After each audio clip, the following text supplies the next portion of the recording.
असुरों का विनाश करने के लिए देवी को भी गढ़ से उतरना पड़ा था।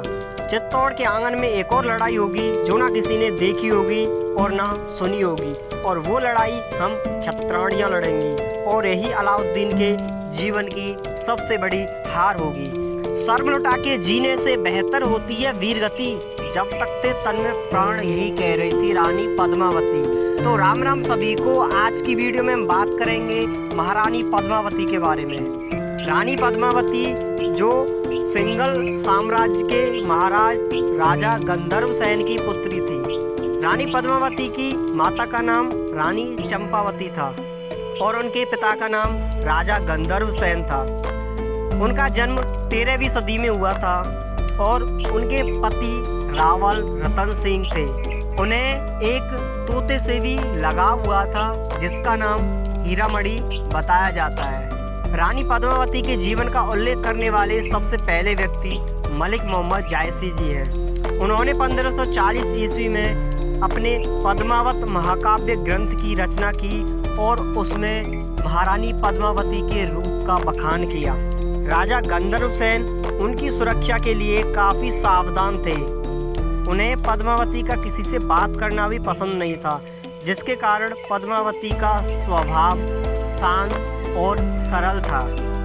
और इसी बीच पद्मावती का लगाव एक हीरामणि नामक तोते से हो जाता है। जब उनके पिता को तोता और पद्मावती के घनिष्ठ संबंधों के बारे में पता चलता है तो गंधर्व सेन तोते को मारने का आदेश दे देते हैं। हालांकि तोता वहां से अपनी जान बचाकर उड़ जाता है और जंगल में भटकता रहता है। एक शिकारी ने उस तोते को पकड़ लिया।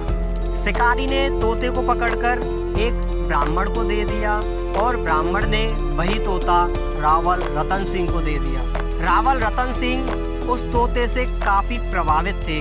तोते ने राजा रतन सिंह से पद्मावती की सुंदरता की प्रशंसा की और रतन सिंह को रानी पद्मावती के प्रति लालायित किया और कहने लगा, कुछ अपना मन है, कुछ मौसम रंगीन है, तारीफ करूं या चुप रहूं, जुर्म दोनों संगीन है। राजा रतन सिंह तोते की यह बात सुनकर अचंभित हो जाते हैं और वह तोते से बोलते हैं, क्या हुआ? तोता आगे बताता है, देखकर खूबसूरती उनकी चांद भी शर्मा रहा है, वो कितनी खूबसूरत है, बस यही फरमा रहा है। बातें उनकी दीवाना बना देती हैं, हंसी उनकी बिजलियां गिरा देती है। क्या बताऊं यारों उनके हुस्न के जलवे, वो नज़रों से ही पानी में आग लगा देती है। अब इस बात पर रावल रतन सिंह उससे पूछता है कि तू किसके बारे में बात कर रहा है? तब तोता बताता है, ये 2 या 3 लाइन मैंने अपनी महारानी पद्मावती के बारे में कही है। और तोता कहता है कि मुझे नहीं लगता कि इस संसार में ऐसे कोई वर्ड हो सकते हैं जिनमें मैं अपनी महारानी के रूप का बखान कर सकूं। संसार में ऐसे कोई शब्द ही नहीं है जिसमें मैं उनके रूप का बखान कर सकूं। रावल रतन सिंह इस पर अचंभित हो जाते हैं कि ऐसी खूबसूरती जिसका बखान भी नहीं किया जा सकता, वह स्त्री कैसी तेजस्वी और रूपवान होगी। बताया जाता है कि जब रानी पद्मावती पानी पीती थी तो उनके गले से पानी की धार को देखा जा सकता था। उनका रूप इतना आकर्षक और सौंदर्यपूर्ण था कि उनके रूप का बखान करना किसी के भी बस की बात नहीं है। रावल रतन सिंह इस बात पर प्रसन्न हो जाते हैं और वह दृढ़ निश्चय करते हैं कि मुझे पद्मावती को किसी भी हाल में प्राप्त करना है। तब हीरामणि तोता बताता है कि अगर आपको उनको प्राप्त करना है तो आपको राजा गंधर्व सेन को मनाना पड़ेगा। तब रावल रतन सिंह पूछते हैं हीरामणि तोते से कि मुझे इसके लिए क्या करना पड़ेगा। तो तोता बताता है कि कुछ समय बाद महारानी पद्मावती का स्वयंवर रचाया जाएगा और उस स्वयंवर में दूर दूर से महाराजा आएंगे, दूर दूर से वीर योद्धा आएंगे। रावल रतन सिंह कहता है तो मुझे भी इस स्वयंवर में जाना ही पड़ेगा, क्योंकि मुझे पद्मावती को किसी भी सूरत में हासिल करना है। अब स्वयंवर का दिन आता है और दूर दूर से राजागण सिंघल साम्राज्य में प्रवेश करते हैं और रानी पद्मावती को प्राप्त करने की इच्छा रखते हैं। रावण रतन सिंह भी उसी स्वयंवर में जाते हैं और सभी राजाओं को परास्त करके वह महारानी पद्मावती को जीत लेते हैं और अपनी रानी बना लेते हैं। अब जब पद्मावती दरबार में आ जाती है तब उनके ज्ञान का भी आकलन किया जाता है। रानी पद्मावती रूपवान होने के साथ साथ बहुत ज्ञानी भी थी। रावण रतन सिंह के दरबार के एक विद्वान राघव चेतन उनसे कुछ प्रश्न करते हैं जिनका उत्तर महारानी पद्मावती बड़े आसानी से दे देती हैं और वह उस परीक्षा में भी पास हो जाती हैं। राघव चेतन एक सुप्रसिद्ध संगीतकार था जो कि रावण रतन सिंह के दरबार में एक औचित्य पद पे था। एक दिन की बात है जब महारानी पद्मावती और रावण रतन सिंह अपने कक्ष में एक साथ बैठे हुए बात कर रहे होते हैं, तभी राघव चेतन उनको चुपके से सुन रहा होता है। राघव चेतन चुपके से सुन रहा होता है, तभी रावण रतन सिंह के मंत्रियों को इसकी भनक लग जाती है और वह रावण रतन सिंह को जाकर सब कुछ बता देते हैं। अब रात में 2 से 3 बजे के बीच में एक सभा लगाई जाती है जिसमें राघव चेतन का मुंह काला करके उसे राज्य से निष्कासित कर दिया जाता है, राज्य से निकाल दिया जाता है। राघव चेतन जाते जाते कहता है कि मैं यहाँ से प्रण लेके जाता हूँ, अगर मैंने चित्तौड़ का विनाश न करवा दिया तब तक मैं चैन से नहीं बैठूंगा। अब राघव चेतन वहाँ से दिल्ली की ओर चला जाता है। वह सोचता है कि मुझे चित्तौड़ का विनाश करना है तो मुझे अलाउद्दीन खिलजी का साथ देना होगा, अलाउद्दीन खिलजी को किसी भी हाल में उकसाना होगा। अब वह दिल्ली में जाकर जंगलों में चला जाता है क्योंकि वह जानता था कि अलाउद्दीन का शौक है कि वह हर सप्ताह जंगल में सैर करने के लिए आते हैं। वह जंगल में अपनी कुटिया बनाकर रहने लगता है और वह अलाउद्दीन के आने का इंतज़ार करता है। एक बार अलाउद्दीन खिलजी अपने सैनिकों के साथ जंगल की सैर करने के लिए निकलता है। इस बात की राघव चेतन को पता चल जाती है और जैसे ही अलाउद्दीन खिलजी उसके पास आता है वैसे ही वह अपनी बांसुरी बजाना स्टार्ट कर देता है। बांसुरी की आवाज़ को सुनकर अलाउद्दीन खिलजी बहुत ही प्रभावित होता है और अपने सैनिकों से कहता है इस आवाज़ का पीछा करो। अब उसके सेनापति चारों ओर उस आवाज़ का पीछा करते हुए जाते हैं और राघव चेतन को ढूंढ लेते हैं। अब अलाउद्दीन खिलजी कहता है कि तुम्हारी बांसुरी बहुत ही मधुर है, चलो मेरे साथ दिल्ली के दरबार में। राघव चेतन कहता है कि क्षमा कीजिए महाराज, क्योंकि एक साधारण विद्वान को ले जाना आपको शोभा नहीं देता। वह पूछता है कि महाराज क्या मैं पूछ सकता हूँ कि मुझे यहाँ से दरबार में क्यों ले जाया जा रहा है? तब अलाउद्दीन खिलजी बताता है कि तुम्हारी बांसुरी ने हमारा मन मोह लिया है, तुम्हें हमारे साथ हमारे दरबार में ही रहना होगा। अब राघव चेतन कहता है कि तुम्हें मेरी बांसुरी की दुनिया अच्छी लगी, आपकी सोच यहीं तक है। मैं तो आपको उस अप्सरा, उस खूबसूरत स्त्री के बारे में बताना चाहता हूँ जिसके लिए मैं यहाँ पर आया हूँ, जो आपके राज्य की शानो शौकत बढ़ाएगी। अब वह रानी पद्मावती के रूप का बखान अलाउद्दीन खिलजी के सामने करता है और वह चित्तौड़ की सभी खुफिया जगहों और सभी खुफिया जानकारी के बारे में अलाउद्दीन खिलजी को बता देता है। अलाउद्दीन खिलजी रानी पद्मावती के रूप का बखान सुनकर अत्यधिक प्रसन्न होता है और रानी पद्मावती को प्राप्त करने का निश्चय करता है और दिल्ली से अलाउद्दीन खिलजी की सेना चित्तौड़ के लिए रवाना हो जाती है पद्मावती को पाने के लिए। कुछ सैनिक चित्तौड़ पर आक्रमण करने के लिए आगे बढ़ते हैं और बाकी सेना वहीं चित्तौड़ के मैदान में रुक जाती है। तभी वहाँ से सैनिक गायब हो जाते हैं। सैनिक चित्तौड़ की तरफ जाते हुए वहाँ से गायब हो जाते हैं और खिलजी चित्तौड़ की सुरक्षा व्यवस्था को देखकर अत्यधिक भयभीत होता है, क्योंकि राघव चेतन ने उसको पहले से ही सचेत किया हुआ था कि चित्तौड़ में प्रवेश करना इतना आसान नहीं है जितना तुम सोच रहे हो। अब अलाउद्दीन खिलजी चित्तौड़ के मैदान में ही कुछ समय के लिए रुक जाता है और अपनी सेना को वहीं रुकने का आदेश देता है, क्योंकि अलाउद्दीन का सपना था कि वह रानी पद्मावती को लेकर ही जाएगा। लेकिन चित्तौड़ की सुरक्षा व्यवस्था को देखकर वह वहीं पर अपना डेरा डाल लेता है।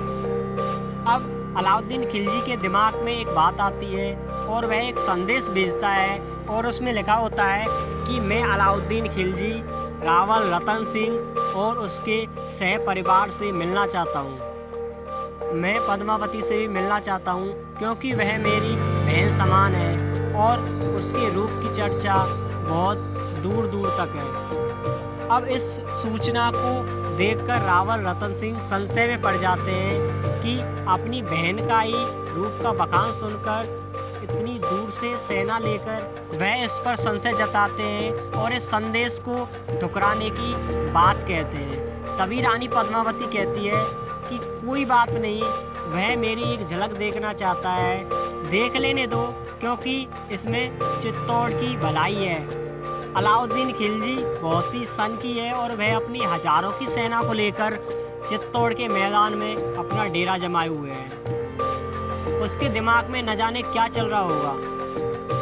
तो रावल रतन सिंह कहते हैं कि यह तो राजपूत घराने के विरुद्ध है, हम किसी भी अपनी रानी को ऐसे कैसे दिखा सकते हैं किसी दूसरे राजा के सामने। अब चित्तौड़ से एक संदेश खिलजी के पास जाता है। उस संदेश में लिखा होता है कि ठीक है, आपको रानी पद्मावती को देखने का अवसर मिलेगा, लेकिन वह पर्दे में, तुमको पद्मावती को सामने से नहीं दिखाया जाएगा। क्या ये आपको शर्त मंजूर है? अलाउद्दीन कहता है ठीक है, मुझे यह शर्त मंजूर है। अब अलाउद्दीन खिलजी चित्तौड़ के लिए अकेले ही रवाना हो जाता है। चित्तौड़ के किले में उसका स्वागत किया जाता है और उसको शाही भोजन के लिए भी आमंत्रित किया जाता है। शाही भोजन करते हुए अलाउद्दीन खिलजी पद्मावती के बारे में सोच रहा होता है। तभी रावल रतन सिंह कहते हैं अब आपको पद्मावती को देखने का समय आ गया है। तभी पद्मावती को एक पर्दे के पीछे खड़ा कर दिया जाता है और पर्दा केवल 10 सेकंड के लिए खुलता है और 10 सेकंड के लिए पर्दा खुलकर पर्दा दोबारा ढल जाता है। अलाउद्दीन खिलजी को 10 सेकंड के लिए ही पद्मावती को देखने का अवसर मिलता है और 10 सेकंड में ही अलाउद्दीन खिलजी पद्मावती के रूप को देखकर आकर्षित हो गया और वह किसी भी हालत में अब रानी पद्मावती को हासिल करने का निश्चय करता है। तभी अलाउद्दीन खिलजी रावल रतन सिंह को अपने यहाँ आने के लिए न्योता देता है, आमंत्रित करता है। वह कहता है कि महाराज, आपने हमारा आदर सत्कार किया और शाही भोजन कराया, तो क्या आप हमारे शिविर में आ सकते हैं शाही भोजन के लिए? हम भी आपको अपने शिविर में शाही भोजन कराने का सपना देखते हैं। रावल रतन सिंह कहते हैं ठीक है, मैं भी आने के लिए तैयार हूँ। अब रावल रतन सिंह अलाउद्दीन खिलजी के शिविर में शाही भोजन के लिए जाते हैं, लेकिन वहाँ पर उनको बंदी बना लिया जाता है। अब अलाउद्दीन खिलजी चित्तौड़ के मैदान से रावल रतन सिंह को बंदी बनाकर ले जाता है। अब चित्तौड़ का मैदान पूरा खाली हो जाता है और वहाँ पर केवल राघव चेतन रहता है। राघव चेतन को देखकर गौरा और बादल, जो कि रावल रतन सिंह के सेनापति थे, अचंभित हो जाते हैं।